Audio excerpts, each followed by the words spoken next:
Motorsport is expensive and dangerous. That's not why we're here. And the first question you need to ask yourself before you take the dive is it for you?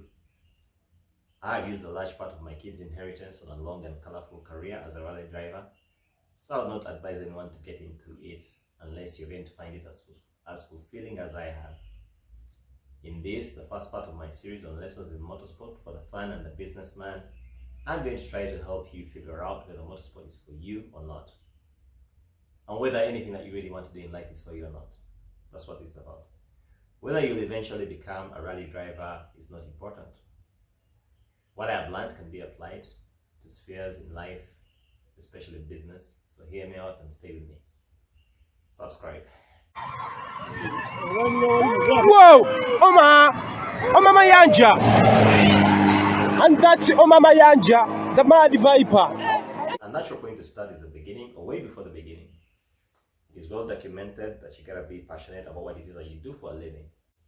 Passion is even more important when you're burning a hole through your pocket, defying the forces that keep you grounded, that is gravity and family, good old common sense, and the need for self-preservation. If you're watching this video, chances are you are a dude who thinks rally cars are fun. You drive one of these Subaru Foresters or Imprezas, you become the local border hero because of the noise and the dust that your car raises. Is this a sign that Ferrari red blood runs through your veins? Perhaps you're dating someone who drives a car like this. His friends call him WRX, and he drives as if he's vomiting blood and must get to a hospital real quick. Except he just picks you up and you guys are on your way to Kafunda to have fun. Dump his ass before he gets your ass killed, you thank me later. Because your friend and driver is not closer to becoming a rally driver any more than your love for fancy clothes suggests that you will make it as a boutique owner. So you love drinking and dancing, but can you open a club and make it work? Quitting your day job or putting your life savings and waking minutes into anything requires passion. To become a rally driver, you have to be passionate about driving and you have to be passionate about cars. You gotta be thrilled, at the very least curious about any and everything that looks like it can be driven. Everything. Think about your first experience driving. Mine was not fast, far from it. The first thing I drove was a farm tractor, a red Shibaura with about 15 horsepower. The farm I had started life on in Mityana was bombed in 1979. My dad went into exile and the family scattered. When my father came back from exile, the first thing he bought was this tractor. My big brother allowed me to join him at the farm, which had been part of the jungle that the late General Kasile Gwanga controlled during the NRA war. There was no house, so we commuted from a dwelling about 10 kilometers away, literally on top of the engine, of this red magnificent machine. For motorsport fans, this thing had a 12-speed gearbox, brake bias. It could drive comfortably on two wheels. You could actually pop a wheelie on it. But it had a maximum speed of shy of 30 kilometers an hour. I've J-ridden fancy and slick cars, but if I'm to be honest, nothing gave me as much joy as barreling down a rough Maram road on this tractor. You see, driving a tractor is the next level up from riding a bike, and there's nothing quite as liberating and exciting as riding a bike.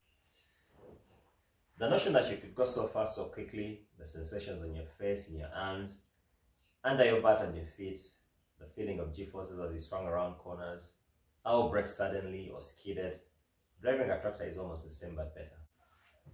A couple of years later, when my brother and hero had become his own man, he left the family farm, bought himself and resurrected an old double-cabin Toyota Hilux. It's one of those old ones with the gear column up by the steering wheel. My initiation into the party scene was behind the wheel of this truck. I was a late bloomer, you see.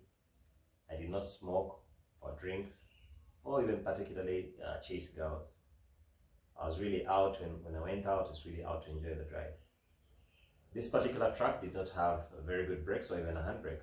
So when you parked it at the club, you had to turn the wheels, onto the car to act as a wheel chock. Also, when she picked down from fourth to third, you had to transition through second because had a little problem there. And despite all these problems, my brother insisted that on the way home we had to touch the top speed of 140 kilometers per hour, which meant that there was no lifting from between Sanyu Baby's home.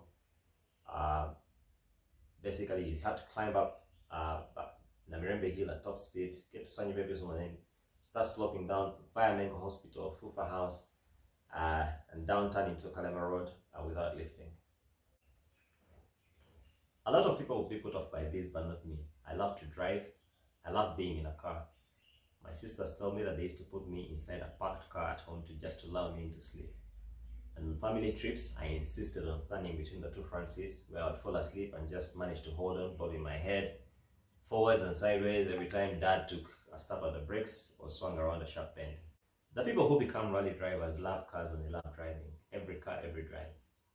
Do you love driving? Have you driven and enjoyed something as quirky as a lawnmower? If you have not, or you did not find, or you hated it, okay, you might not have a future in motorsport. But if some of your earlier memories driving were behind the wheel of a scrap motor vehicle that had no engine, no wheels, and the only sound is made is what came out of your mouth, then you, my friend, are more likely to take your passion to the next level with cars that are engineered to go fast. And so it is for business and careers. My first paying job, the job I did as a student at university, was driving a cab in London. I hated working in restaurants and picking strawberries in the summer. But I found driving easy and rewarding, and in the end it paid more than any other job I could have taken at the time. Years after I earned my first degree in IT and got a fine job at the central bank, my first side hustle was importing cars online and selling them locally. And later, when I quit my first job and ventured into business, I just ran a fleet of trucks. You see, you do not open a boutique because you like to dress in fancy clothes. Do not open a restaurant because you love food. You gotta find something to appreciate or find distasteful in a particular recipe or a floor layout or even the decor. Every experience within that realm must leave an impression on you. If you're indifferent or take notice of subtle things within the ecosystem, it's not for you, darling. Keep looking until you find your passion.